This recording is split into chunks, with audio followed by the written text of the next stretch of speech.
الف لام را کتاب احکمت آیاتہ ثم فصلت من لدن حکیم خبیر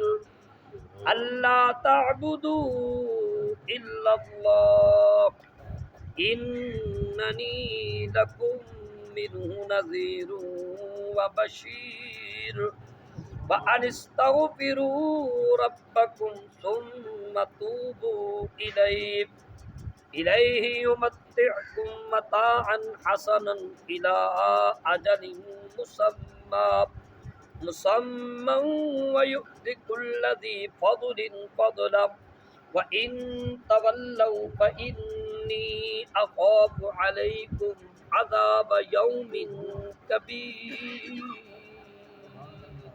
سبحان اللہ۔ اللہ پاک فرمایا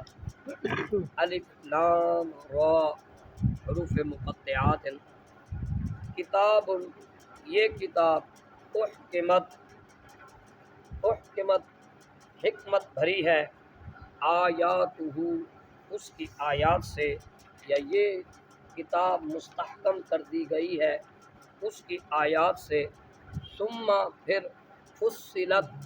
بیان کر دی گئی ہے اس کتاب میں، من لدن اس کی جناب سے جو حکیم خبیر حکمت والا بھی ہے اور باخبر بھی ہے۔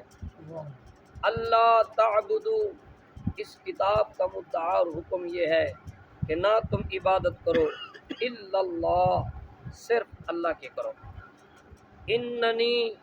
بے شک میں لکم تمہارے لیے من ہو اس کی طرف سے نذیر و بشیر ڈر سنانے والا ہوں اور خوشخبری دینے والا ہوں۔ وَأَنِ اسْتَغْفِرُوا اور یہ کہ تم استغفار کرو ربکم اپنے رب سے، ثم توبوا الیہ اور پھر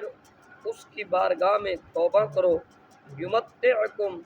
وہ تمہیں فائدہ دے گا، متاعا حسنا فائدہ بھی بہت اچھا، الی اجل مسمی ایک وقت مقررہ تک، ویؤتی اور وہ دے گا کل ذی فضل فضلہ ہر ایک کو نیکی کرنے والے کو زیادہ سے زیادہ نیکیوں کا اجر، وَإِن تَوَلَّوْا اور اگر تم روگردانی کرو، فَإِنِّي تو بے شک میں اخاف ڈرتا ہوں علیکم تمہارے متعلق عذاب یوم کبیر بڑے دن کے عذاب سے۔